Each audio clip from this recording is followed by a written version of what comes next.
Paul Biya s'est arrangé depuis longtemps à se fabriquer une opposition de convenance. Je vous prends un exemple clair. Quand le président de l'UNDP a démissionné, avant lui, Issa Tiroma Bakari, j'ai observé cette affaire, je me suis dit, est-ce que ces gens ont vraiment démissionné pour combattre Paul Biya? J'ai commencé à les étudier, et j'ai pris le soin d'étudier le parcours de chacun d'entre eux. Je ne me rappelle pas une seule fois dans le parcours politique de Bello Bouba depuis 1990, une seule fois où il s'est mis du côté de l'opposition et a trahi Paul Biya. Allez vérifier. Je dis, au niveau de toutes les grandes échéances. Donc tu ne l'as pas entendu se plaindre du massacre des militants du SDF ou lancement du SDF. Je dis, lors des moments cruciaux de la vie politique du Cameroun, il y avait deux individus, Bello Bouba et Augustin Frédéric Kodok. Deux individus qui auraient pu faire tomber Biya. En 92. Je dis, toute leur vie politique durant. Et ces deux individus, j'ai découvert une chose sur le premier individu, qu'il était un ami caché de Paul Biya. Bello Bouba. Non, Kodok. Et qu'ils étaient venus pour ils ont fréquenté ensemble. Ils ont même eu des rapprochements. Ensuite, j'ai fait des découvertes sur Bello Bouba. C'est Biya lui-même qui a envoyé chercher son ami en exil pour lui dire que non, Nigeria. Viens. Et donc, ces deux félins, ces deux gens-là, c'est lui qui a dit à son ami que va encore me sauver.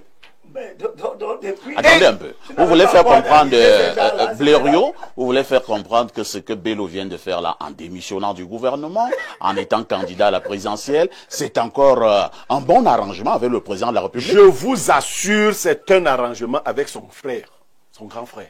Et vous verrez ce que ça va donner. Parce que la démission de Bello Bouba, si vous la lisez, donne l'impression que l'opposition a déjà de l'épaisseur. Mais observez bien, si donc la démission de Bello Bouba, parce que celui qui dérangeait, on l'a mis de côté. Bello Bouba donne donc de l'épaisseur à l'opposition. À la fin de l'élection présidentielle, vous connaissez le rôle de Bello Bouba? C'est de faire entériner la victoire de son grand frère. On en reparlera tout à l'heure. Hein. On en reparlera tout à l'heure, puisqu'on parlera probablement des coalitions. Professeur Ronan Guinée, vous voulez ajouter un mot apparemment? Parce que j'ai cru que vous leviez le doigt. Non, mais puisqu'il a compris que je disais la vérité, quand c'est clair, c'est clair. Mais la posture de Bello le dérange encore.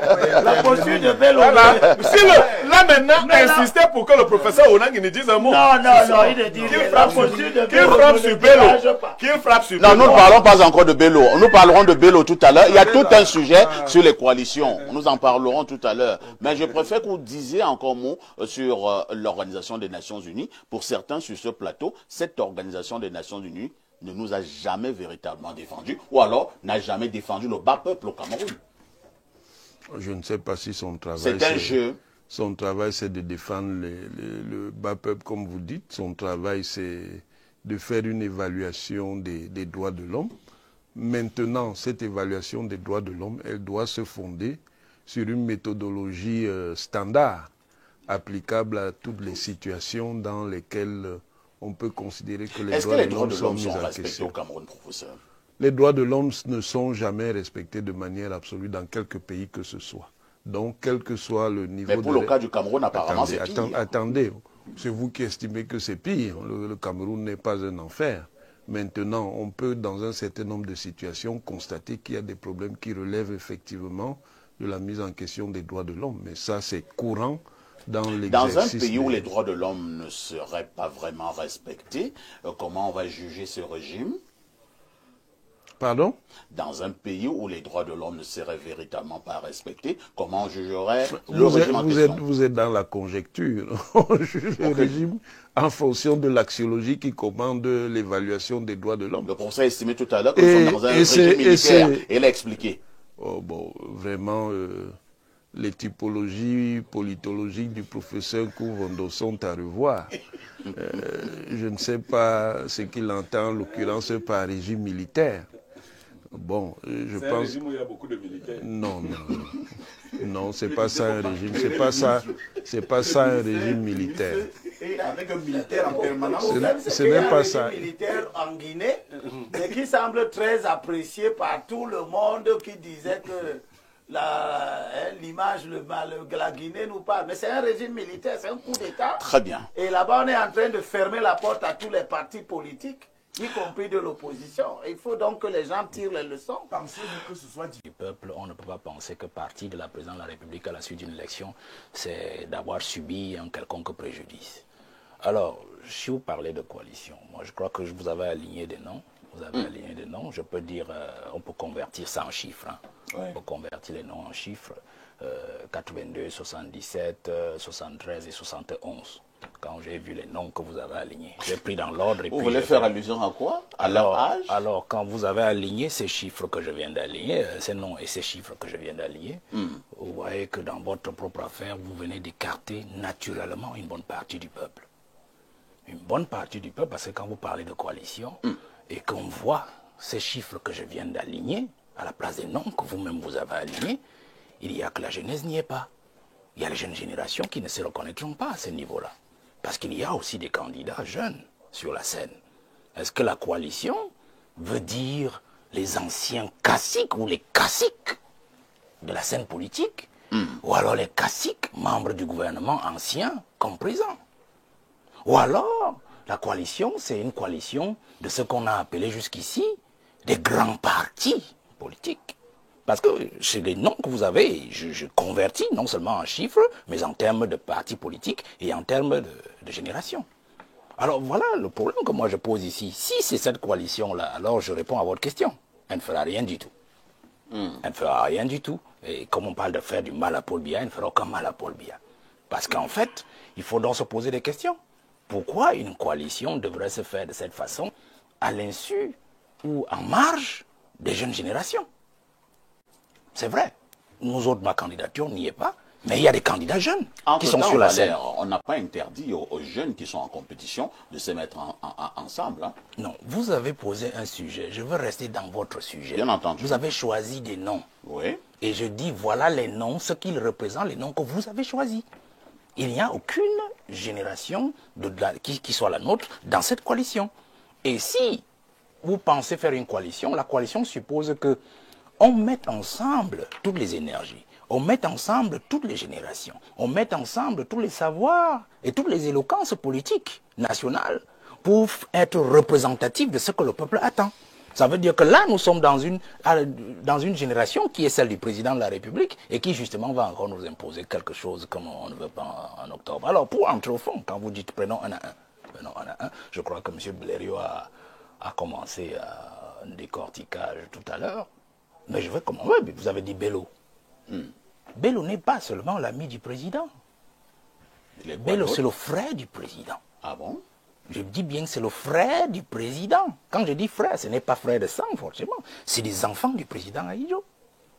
En 84, Bello était justement parmi ceux qui devaient même prendre le pouvoir, qui étaient supposés prendre le pouvoir à cette époque. Si le président de la République 82, merci beaucoup. 82 et 84, c'est la période. Puisque Bello a été le dernier premier ministre, un premier ministre de Paul Biya. Le tout premier premier ministre. Le tout premier ministre de Paul Biya. Et la constitution, changée en 79, n'avait pas été changée. Ça veut dire que si le coup d'État, si par exemple le coup d'État manqué d'août 1983 avait réussi, Bello aurait été naturellement président de la République. Puisqu'il était le dauphin constitutionnel du président de la République. Vous comprenez? Alors, si nous continuons dans ce sens-là, il a dit des choses sur le président Bello Bouba. Mais ce qu'on ne dit pas aussi, c'est que même étant en exil au Nigeria, puis allé en France, Paul Biya s'occupait de son frère. Paul Biya s'occupait de son frère au Nigeria pour qu'il ne manque de rien. Quand il revient, bon, l'histoire vous la connaissez, les autres sont là, il a récupéré, vous appelez ça comment, l'UNDP, tout ça, bon, ça vous la connaissez. Et puis bon, je ne sais pas si on peut appeler ça trahison ou opportunisme, bon, chacun va en juger. Mais l'histoire est là pour montrer qu'en fait, que ses affinités avec Paul Biya n'ont jamais souffert vraiment de grands couacs. Vous voyez? Alors, si on part seulement de ces éléments-là, on va se dire, est-ce qu'il est crédible? Bon, on parle de crédible. Est-ce que dans le combat actuel, on peut lui faire confiance? Moi, je préfère parler de confiance. Alors, vous parlez de Chiroma. Chiroma, bon, on peut dire qu'il n'était pas très éloigné de la table. Sois idiot. Il n'était pas très éloigné de la table, puisqu'il était encore plus jeune que les autres. Il était encore plus jeune que les autres, mais il était montant. Et quand il arrive dans les années 90, il sort aussi de prison avec toutes les souffrances que lui-même il dit avoir subies. On se rend compte qu'il a pris aussi une trajectoire qui, justement, a été de favoriser celui qui était au pouvoir, justement, qu'il avait récompensé avec le premier poste de ministre des Transports, où il a dû faire environ 4 ans. Et une fois au goudron, on sait ce qu'il en a dit. On sait ce qu'il en a dit de Paul Biya à toute cette époque-là. Jusqu'au jour où il a pensé, le 30 juin 2009, qu'il faut le rappeler parce qu'il n'est pas bon qu'il aboie hors du gouvernement et parce que le Nord étant difficile, il fallait bien qu'on le ramène à la maison. On connaît toute l'histoire jusqu'à aujourd'hui. Est-ce qu'on peut lui faire confiance? Moi, je pose seulement des questions. Alors, vous avez parlé du troisième, Akere Mouna. C'est aussi un fils de la table. C'est aussi un fils de la table. Ah bon? Akere, non, parce que quand vous dites Akere, ce qui m'intéresse, c'est Mouna. C'est Mouna qui, en fait, est le code d'Akere. Président de l'Assemblée nationale, grande élite du Cameroun, de nord-ouest, sud-ouest, ainsi de suite. Et on sait, dans des épilogues, et même ils savent quelles étaient les relations de Paul Biya, Premier ministre, et son père. Quelles étaient les relations de Paul Biya, président de la République, et son père. Jusqu'au moment où son père décidait de démissionner, je crois, en 1994, alors qu'on lui avait confié la commission sur la réécriture de la Constitution. Où justement son père pensait que c'était une déception de l'amener à penser qu'on peut créer une république alors qu'on avait une république fédérale. Et lui pensait qu'il ne peut pas travailler dans une telle commission parce que c'est Ahidjo qui avait eu raison, par exemple, avec ses pairs, d'instituer une fédération au Cameroun et qu'il fallait plutôt revenir à la fédération à 2 États de 1960. Vous allez chuter. Donc, voilà aussi un fils de la table. Et maintenant, le dernier? Quand vous parlez donc de le dernier, le professeur Kamto, bon, il n'est peut-être pas un fils de la table, mais il a été aussi membre du gouvernement comme les autres. Je crois que les autres ont dit toujours la table. Il a été. Non, quand je dis de la table, je parle de la table du président Ahidjo pour les 2 premiers, et puis pour les 3. Et comme lui, il a été à la table du président. Il a été à la table du président Paul Biya. Alors, pour moi, je parle d'une affaire de confiance. Vous voyez, une affaire de confiance. Mais sauf que celui qui m'intéresse le mieux, c'est le dernier, c'est-à-dire Kamto. Parce que il est sorti très tôt, 2011. 2013, il s'est essayé, il a échoué, je pense qu'il devait être député dans le Fondi. Mais il a continué. Et on a vu les batailles qu'il a menées, avec beaucoup d'imperfections, parce que nul n'est parfait, mais on a quand même vu cette volonté de secouer le cocotier. Vous voyez, il en a pris des noix de coco sur sa tête, et on a vu le résultat au Conseil constitutionnel. Pour moi, je pense qu'il aurait été le plus crédible, le plus digne de confiance. Et je crois que l'épisode du Conseil constitutionnel nous a vraiment démontré qu'en fait, c'était même l'homme en fait, qui faisait le plus peur au gouvernement, même s'il a été aux côtés de Paul Biya comme ministre. Et d'ailleurs, je suis contre ceux qui pensent que travailler comme ministre, accepter un poste comme ministre ou ceci, vous enlève quelque chose. Parce qu'en fait, le poste de ministre n'appartient pas au gouvernement, n'appartient pas à Paul Biya. Le poste de ministre, ministre d'ailleurs, en latin, ministra, veut dire servir. Alors, quand on est au service du peuple, on doit être au service du peuple et non d'un homme. Alors, il a été ministre, il a servi le peuple à cette époque-là. Et il a servi dans le gouvernement qui avait une logique. Et il a décidé de sortir du gouvernement. Et il a mené ce combat que nous connaissons tous. Et donc, je pense que des 4 donc, que vous avez cités, je sors par là, celui était le plus digne de confiance. S'il était vraiment passé, si sa candidature était passée. Merci Valère Bessala. Professeur Nkumvondo, c'est une bonne chose parce que vous êtes sur cette table de débat et non les tables de monsieur Valère Bessala. Vous êtes sur la table de débat et votre candidat, le candidat du parti Univers Akere Mouna, serait dans une espèce de coalition. Il est à la recherche d'une coalition avec Bello Boba. Vous, qui êtes justement président du parti Univers, vous vous sentez à l'aise avec une telle coalition? Déjà, je vais d'entrée de jeu démentir de la façon la plus formelle vos propos. Lesquels? Et dénoncer en même temps l'affiche de votre émission.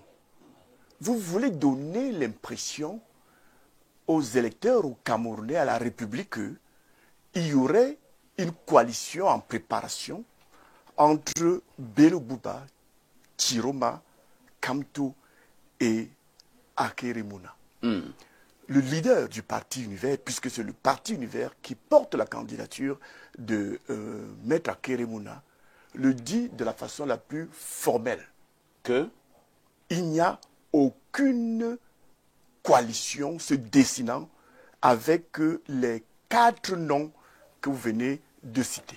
Entre-temps, professeur, mais- je vous relance, hein, non, mais je vous professeur. donne les informations. Attendez Je d'abord, ne viens pas en professeur. débatteur. Vous- Professeur, est-ce que vous êtes sûr que vous avez toutes les clés de ce qui se passe actuellement avec votre candidat du Akéri? moins, Vous avez toutes les clés? du moins en ce qui concerne le parti Univers, jusqu'au moment où j'entrais dans ce studio, j'étais, et je crois que je le suis encore, Vous ne pouvez plus retirer la le leader.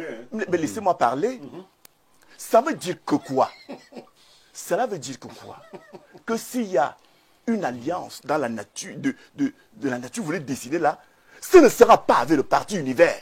En réalité, en fait, ça c'est votre problème. C'est Oui, que mais vous qui êtes président de l'univers, vous refusez cette coalition. Écoutez. Apparemment, vous n'êtes pas d'accord avec votre candidat sur ce fait. Je vous dis que mon candidat, Akéri Mouna, avec qui j'ai encore discuté hier pendant que j'étais à Maroua, au téléphone, il n'est pas question. De toute façon, comme tout est inscrit dans l'ordre du possible dans ce monde, je vous dis, peut-être allez-vous l'interroger, je vous dis que le parti Univers dont je suis président n'entrera pas dans ce type de coalition. Je vous le dis de la façon la plus formelle. Ceci dit, Nkovo que vous avez invité sur le plateau est quand même un champion en termes d'abnégation politique. Vous vous souvenez que remplissant toutes les conditions, ayant même la carrure pour être minimalement candidat à une élection présidentielle, en 2018, s'il cédé ma place à beaucoup plus jeune que moi. Vous vous souvenez encore qu'en 2020... Cette fois-ci, vous avez cédé à beaucoup plus vieux que toi. Peu importe. C'est un Camerounais qui remplit les conditions et qui a de l'étoffe, qui a de la carrure. Cela signifie que de votre côté, jeune ou vieux, c'est la même chose. Vous avez vos propos, j'ai les miens. Je voulais également vous dire que, au-delà de l'abnégation qui caractérise celui qui vous parle en ce moment, il est aussi un champion des coalitions.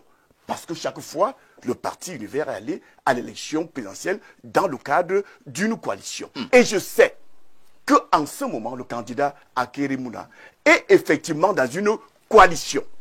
Une coalition avec un peu plus de 20 composantes. Pour ne pas trop long là, je pourrais vous citer l'UPC qui est avec nous, la vraie UPC, celle du terrain. Je peux vous citer la fausse UPC, c'est laquelle? Le PAP qui est avec nous. Je peux vous citer le Parti du Peuple. Souffrez que je m'arrête là. Au-delà des autres organisations de la société civile qui sont avec nous, c'est donc une coalition, à vrai dire, qui porte la candidature d'Akéri Mouna. Pourquoi vous voulez absolument embarquer Akéri Mouna dans votre coalition que je considère sur ce plateau comme étant imaginaire, même si cela ne s'inscrit encore que dans des projections? Je vous dis non. Je rejoins ceux qui ont pris la parole avant moi, Valère Bessala, pas entièrement, parce que nous allons revenir peut-être sur le cas de Akéri Mouna, mais je partage entièrement l'analyse de votre consultant, Belrio, sur ce plateau, quand il parle des deux premières personnes citées, Belbouba Magari et Issa Tiroma. Pour dire que, parlant particulièrement de Issa Tiroma, pendant qu'il était au gouvernement, nous avons été des amis, ça il faut le dire. Il me recevait en tant que cadet sur le plan de l'âge, mais aussi cadet sur le plan politique. Et il me demandait de rejoindre le régime de Paul Biya. Je me souviens encore de nos discussions, parfois très tard dans la nuit. Et je lui disais que je ne peux pas. Et il me faisait savoir que Paul Biya a cette capacité de changer les esprits pour peu qu'on le rencontre. Et c'est d'ailleurs pour ça que lui, après sa rencontre avec Paul Biya, il a changé. Sortant de prison, il a changé et s'est transformé en disciple de Paul Biya. Et je lui posais, je parle à la télévision, et il m'écoute dans ce moment. Et je lui ai posé la question, grand frère, qu'est-ce qui peut expliquer qu'un bel homme comme vous, bien constitué, intelligent, cultivé, puisse dire une chose dans la matinée et dire autre chose dans l'après-midi? Pourquoi voulez-vous, grand frère, ce que je lui disais, que je vous fasse confiance? Je reviens donc au temps présent. Pourquoi voulez-vous qu'un gouverneur de parti Univers fasse confiance à Issa Tiroma Paquet dans une coalition? J'ai peur. Ils nous ont dit Bello Boubaï, lui, que s'ils ont quitté le cercle restreint de Paul Biya, autour de Paul Biya, c'est parce que celui-ci ne leur parle plus. Ça veut dire quoi? Que si nous faisons une coalition avec eux, Et si on commence à leur et parler... quelques jours, peut-être avant l'élection, le jour du scrutin, Paul Biya les appelle, à leur dit, revenez, rétablissons le dialogue. Et ils vont nous abandonner. Et ils vont donc abandonner le peuple du changement, pour utiliser l'expression de M. Elimbi Lobé. Non, je ne prendrai pas avec le parti Univers un risque comme celui-là. Je t'ai gardé un morceau choisi qui vient apporter de l'énergie à ce que tu viens de dire. Je dis je ne peux pas. Pour rien au monde. Et je demande au peuple camerounais, regardez bien ceux qui sont devant vous, qui veulent se présenter aujourd'hui comme des saints, après avoir partagé la même table que le diable. Cette table on mange avec les longues cuillères, qui aujourd'hui vous disent qu'ils sont devenus tout ça. Disons que ce sont alors que s'ils voulaient le changement, ils en avaient l'opportunité. Toujours avec mon ami aîné sur beaucoup de plans, Issa Chiroma. Je me souviens de la prise de bec que nous avons eue en 2008, lorsque lui là, il était venu en Gaoundéré pour faire la promotion du maintien de Paul Biya à la tête de l'État à travers la modification de la Constitution en 2008. Il me souvient qu'on a failli en venir même aux mains, je vous le dis. Avec ton grand frère. À l'époque, c'était pas ça. Notre amitié est revenue plus tard. Ah, et je peux vous dire que je soutenais à l'époque la non-modification de la Constitution pour qu'on accède au changement, pendant que Issa Chiroma soutenait mordicus que il faut modifier la Constitution pour permettre à Paul Biya de continuer à gouverner le Cameroun. À cette époque-là, vous vous souvenez, nous étions encore dans ce discours de contestation de la modification de la Constitution avec quelqu'un qui est sur ce plateau, Ouanangini 1, avant qu'il ne se transforme en Ouanangini 2, aujourd'hui, qui dit exactement comme Issa Chiroma, le contraire. Il y a Ouanangini 1, Ouanangini 2. Ouanangini 1 était très lucide. Ouanangini 2 a été baptisé à la sardine et au pain. Oh là là, l'expression est forte là. J'espère pour nous tous que un jour nous aurons Ouanangini 3 qui ressemblera à Ouanangini 1 que nous avons tous adulé, aimé. Pourquoi? Le débat n'est pas sur les numéros de Ouanangini. Hein? Oui. Le débat est sur la coalition. Mais je suis en train de dire que je demande donc, pour ce premier jet qui m'amène à citer, cette tentative d'escroquerie médiatique qui veut faire croire qu'une coalition serait en formation certainement pas avec le niveau d'information. Et Keremouna alias mais la coalition. Votre attention, professeur, si par votre candidat. Si par ordinaire, oui, vous aurez des informations nous en avons selon lesquelles Keremouna est en train de négocier quelque chose de ce genre, il ira seul. Ce ne sera pas avec le parti Univers, et je le dis de la façon la plus formelle. Et c'est là qu'on saura que le conducteur de Nyango garde la main sur le volant de son Nyango. À chaque fois, on a toujours voulu voler le volant de votre Yango. Hein. Ça ne s'est pas bien terminé avec en tout cas, celui qui avait emprunté votre Yango en 2018. On va continuer à tenir le volant de son Yango parce que les passagers qui y entrent sont transportés gratuitement. Ça veut donc dire que à tout moment et peut-être de façon vous n'avez pas éteindre le moteur. Vous n'avez pas vendu la candidature? Non. Mais vous êtes en train de menacer votre candidat là. Hein. Mais c'est la puisque preuve. Vous dites qu'à tout moment vous éteindre le moteur de votre Yango. Et c'est la preuve que aucun prix n'a été payé pour le transport. Vous regrettez? Non, puisque je ne le ferai jamais. Qu'est-ce qui amène les Camerounais à penser que toute alliance, toute collaboration passe fatalement par de l'argent donné quelque part? Au niveau des voitures Yango, on paye. Hein. Au niveau des voitures Yango, on paye. Et si vous êtes un parti Yango, ça suppose qu'on a payé. Le parti Yango spécial, qui ne tombe jamais en panne, On ne paye pas pour l'emprunter. J'espère qu'il y aura un jour au Wanangini 3 et je l'inviterai donc à ce moment-là à entrer dans le Yango et de façon la plus gratuite. Ah, vous faites des jeux doux à Wanangini, hein, apparemment. Au professeur Wanangini, ce matin, nous nous posons la question de savoir ce que peut la probable coalition Bello, Chiroma, Akere, Kamto, même si le professeur on convoqué sur ce plateau en tant que leader du parti Univers, dit de manière très claire que lui n'est pas au courant d'une telle coalition. Merci de me donner la parole. Une telle coalition n'est qu'une pure vue de l'esprit. D'ailleurs, les acteurs potentiels de cette coalition hypothétique ont déjà donné des signaux qui n'y sont pas véritablement favorables. Monsieur Kamto ne s'est pas montré favorable à une coalition, sauf, dit-il, s'il y a deux partis importants. Seulement, il croit savoir que les deux partis importants ne s'entendront pas. Alors, qu'est-ce qu'il met dans deux partis importants? On soupçonne quel parti? Moi, je ne sais pas quels sont ces deux partis importants, pour vous dire exactement. Puisqu'effectivement, le MRC a fait une sortie hier, parlant justement de ces coalitions, où le MRC dit qu'il serait partant s'il y a deux partis importants. On ne sait pas dans quel parti il se trouve alors. Est-ce qu'il est du Manidem? Est-ce qu'il est du MRC? Il faut également dire que le MRC a fait comprendre que le président Kamto retrouve le MRC. Oui, mais ça, ce n'est pas... Il n'a pas dit qu'il retrouve, il souhaiterait. Même dans l'hypothèse où il souhaiterait, c'est pas... a fait une sortie c'est l'indication de quelque chose... C'est l'indication de quelque chose qui n'est pas sérieux du tout.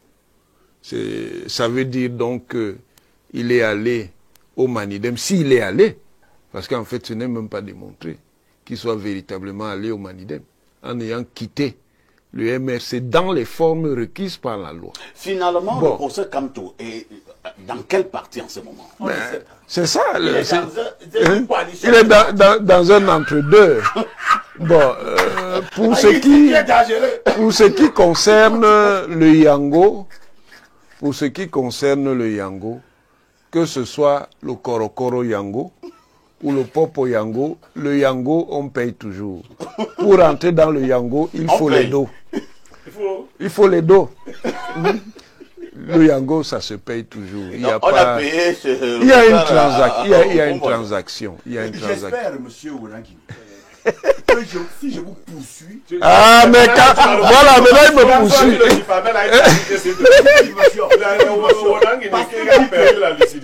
Vous voulez donner les preuves parce que... Vous voyez donc le manque de fair play de monsieur Nkouvando. Et je crois que au Wanangini 2, voilà, est et va pas te poursuivre, hein. Fort représentant de cette de complot et c'est qui vise à faire dénigrer la candidature d'Akere Mouna. Akere Mouna qui s'est toujours présenté. Vous voyez me vaut mon temps de parole. Ce qu'on appelle un nom propre. Merci. On ne lui trouve aucun défaut. C'est le professeur Wanangini qui a la parole. Vous allez chuter. Chercher dans ce que son père ou son grand-père a fait. Qui vous a dit qu'un enfant est comptable des faits et des méfaits de ses parents? Est-ce que Wanangini qui est ici présent doit répondre des faits et des méfaits du professeur Joseph? Que non!